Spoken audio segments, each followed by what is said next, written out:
Tonight, we're not talking about wishing.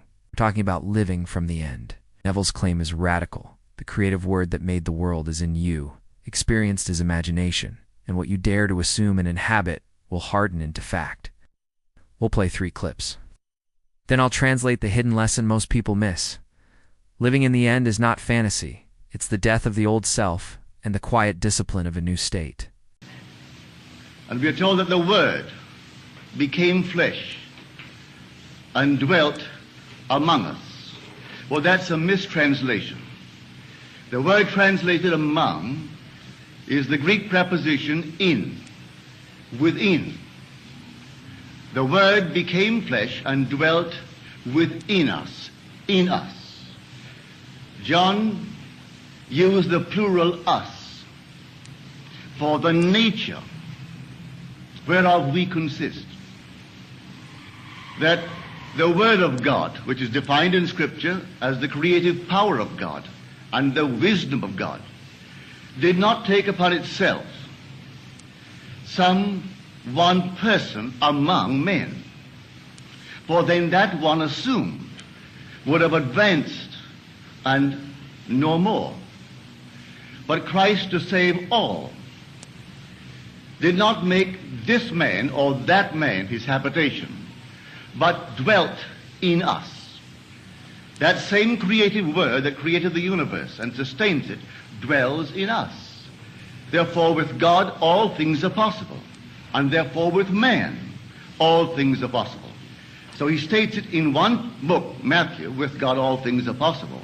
But in Mark he states it, all things are possible to him, meaning man, who believes. Can man believe?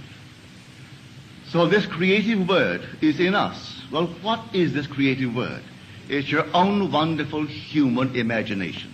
That's Christ in man. Man is all imagination, and God is man, and exists in us, and we in him. The eternal body of man is the imagination, and that is Christ himself, the divine body, Jesus. We are his members. Neville isn't doing poetry here, he's collapsing distance. If the Word that creates is within, then living from the end isn't begging a far-off God. It's assuming identity with the creative cause. The message behind the message. You stop negotiating with appearances. You don't ask if the end will come. You practice being the one for whom it's already normal. If your assumption feels like effort, that's not assumption, that's the old state resisting. The shift is quiet, breathing settles, posture loosens, and your baseline mood changes from wanting to having. Can you really conceive a scene which, if true, would imply the fulfillment of your dream? Just imagine it. Certainly you can imagine it. But the problem is, will you believe it? Will you believe in the reality of the thing imagined? If I can this very moment imagine myself into a state, any state at all, and dwell in it. Well, now what is dwelling in it? Well, I am dwelling in it. Well, that's Christ. And that is the resurrecting power of the universe. So if I remain in a state, I will resurrect it and objectify it in my world. But I have to select it and enter the state.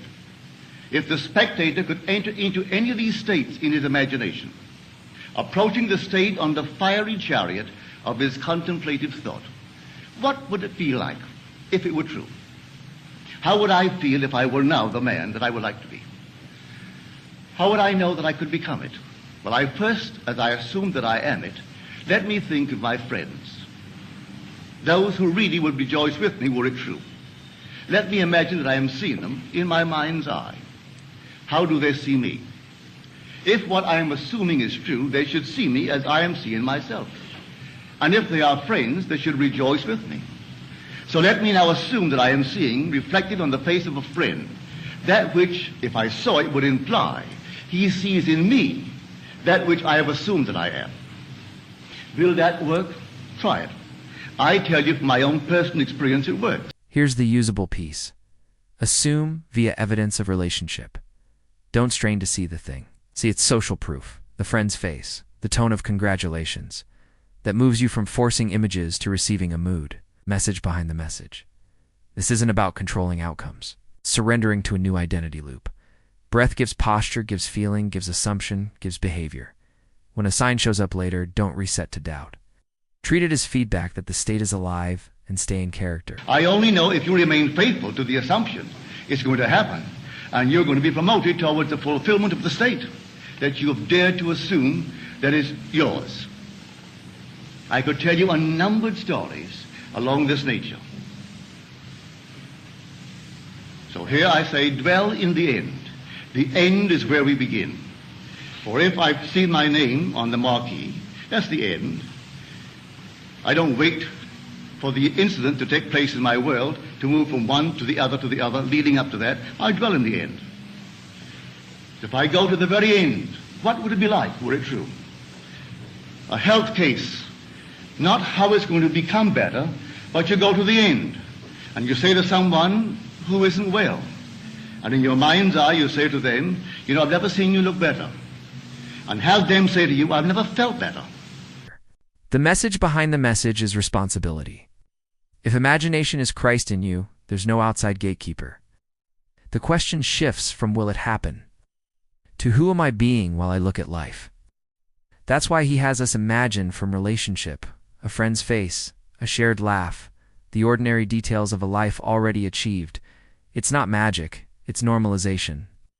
You normalize the end so thoroughly that your nervous system stops arguing with it. Most of us fail because we try to push outcomes with words while our body still broadcasts lack. Neville's cure is not louder affirmations, it's a state change. And you can test it right now. Notice your breath. Does it move like someone who has or someone who hopes? Notice your posture. Is the chest collapsed in search or open in quiet certainty?